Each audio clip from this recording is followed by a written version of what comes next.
जफर इस्लाम, आप ही बताइए फिर। जफर भाई सही कहा ना मैंने? अब राहुल गांधी आ गए, अब मजा आएगा चुनाव में, अब गर्म होगा थोड़ा चुनाव। काफी दिनों बाद दिखे हैं राहुल गांधी।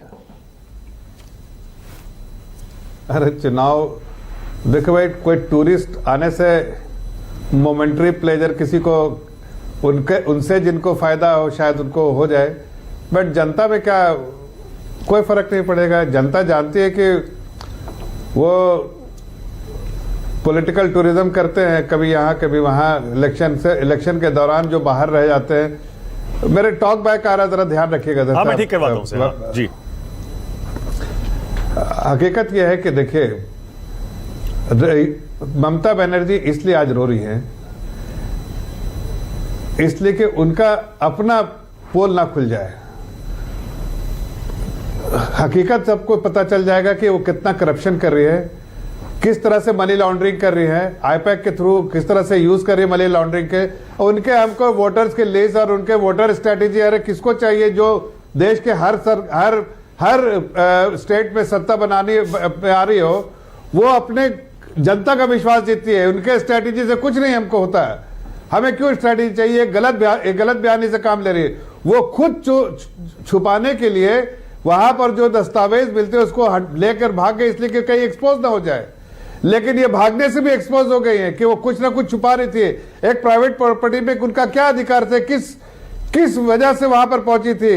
आज तक के इतिहास में कभी नहीं हुआ है कि ईडी या कोई भी सीबीआई कोई एजेंसी कुछ काम कर रही हो तो मुख्यमंत्री आकर उसको बचाने के लिए आ जाए, उसके आड़े हाथ आ जाए। ऐसा कभी नहीं हुआ है। इसलिए उनको अपने पूरे तरीके से अपने आप को बचाने के लिए, अपने जो करप्शन किया है, जो अभिषेक बनर्जी का जो बड़ा पहले से उसके बारे में ना दुनिया को जाना जाए कि कहां से पैसा आके बनाया है, तो इसलिए उन्होंने वो दस्तावेज लेके भाग गई। अच्छा जफर भाई, जफर भाई एक सेकंड, अपने को क्या लेना देना भाई? एक सेकंड जफर भाई, ये सही तो है। आज एक अखबार में रिपोर्ट भी छपी है कि जब भी कोई असेंबली इलेक्शन या कोई इलेक्शन आता है, ईडी वहां पहुंच जाती है, पुराने केसेस खोद के और रेड मारने लगती है।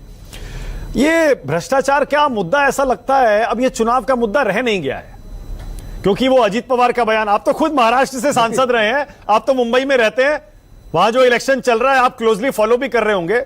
अजीत पवार का वो बयान आपने देखा भ्रष्टाचार के मुद्दे पर, जिन्होंने मुझ पर आरोप लगाए थे आज मेरे साथ सरकार में बैठे हैं।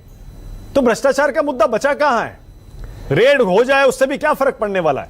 जफर भाई देखिए ऐसा है कि एजेंसी अपना काम करती है, एजेंसी इंडिपेंडेंट है। उनके जो भी दस्तावेज आते हैं, जो लीड्स हैं, जो एविडेंस हैं, उसके बेसिस पे और वो इस तरह के रेड करते हैं ताकि और इन्वेस्टिगेशन के बाद और जो और इंफॉर्मेशन गैदर कर पाए। हाँ। इसका इलेक्शन से कोई लेना देना नहीं है। इलेक्शन और ना इसको कोई इशारा कर सकता है ना कोई कह सकता है, इसलिए कि वो बिल्कुल इंडिपेंडेंट एजेंसी है। कोई हस्तक्षेप किसी का सरकार का हो ही नहीं सकता है। अच्छा।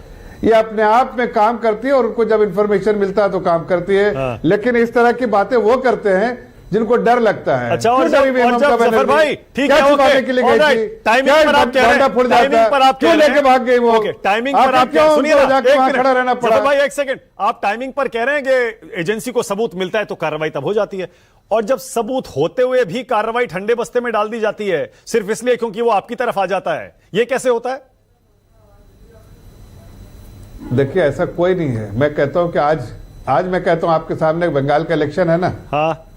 अगर सपोज करो बंगाल के किसी भी टीएमसी का बंदा कोई जनता की सेवा करना चाहता हो, समाज के लिए काम करना चाहता हो, और उसकी जो वो नहीं कर पा रहा टीएमसी में या कोई और भी पॉलिटिकल पार्टी में, हाँ। और वो एक political party Bharatiya Janata party जो या एनडीए में शामिल होना चाहता है, जो जनता के लिए समर्पित होकर जनता के लिए काम करती हो, तो हम उसका स्वागत करेंगे। अरे आपने तो टीवी पर ऑफर दे दिया। जफर भाई क्या कर रहे हैं? रुकिए ना एक सेकंड जरा।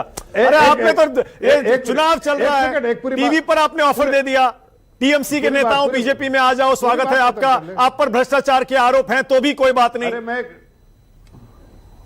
अरे आप अपने मत बोलिए। मैंने कहा कोई ऐसा नेता जिसको अगर जिसपे करप्शन का चार्जेस उनको लगता है कि है, हाँ, उस पॉलिटिकल पार्टी टीएमसी को, हाँ, तो उसको निकाल दे। हम कभी टच नहीं, अनटचेबल होगा। क्यों रखे हुए अगर किसी को है, कल को वो आएगा तो यहाँ करप्शन वाला हो जाता है, और आपके यहाँ अरे पर आप करप्शन तो नहीं ले होता लेते हैं ना, यही तो एजेंसी सवाल आपके लिए भी है, है, वैसे आप ही है। ले लेते हैं सबको। अरे आपके घर में बैठा है, आपके पार्टी में बैठा है, काम कर रहा है तो दिक्कत नहीं। वो भारतीय जनता पार्टी में आ जाए तो दिक्कत है। भाई एजेंसी अपना काम कर रही है। ये देखिए, Convicted लोगों यही को तो नहीं मैं भी लूंगा। कह रहा हूं, बिल्कुल साफ ले जफर भाई, यही मैं भी कह रहा हूं कि कोई फर्क नहीं पड़ता है अब, भ्रष्टाचार के आरोप उधर रहे या इधर रहे। नहीं। अब जनता भी सोचती नहीं, है नहीं, भैया नहीं, इनकी नहीं, भ्रष्टाचार का नहीं, मुद्दा ही नहीं है कोई।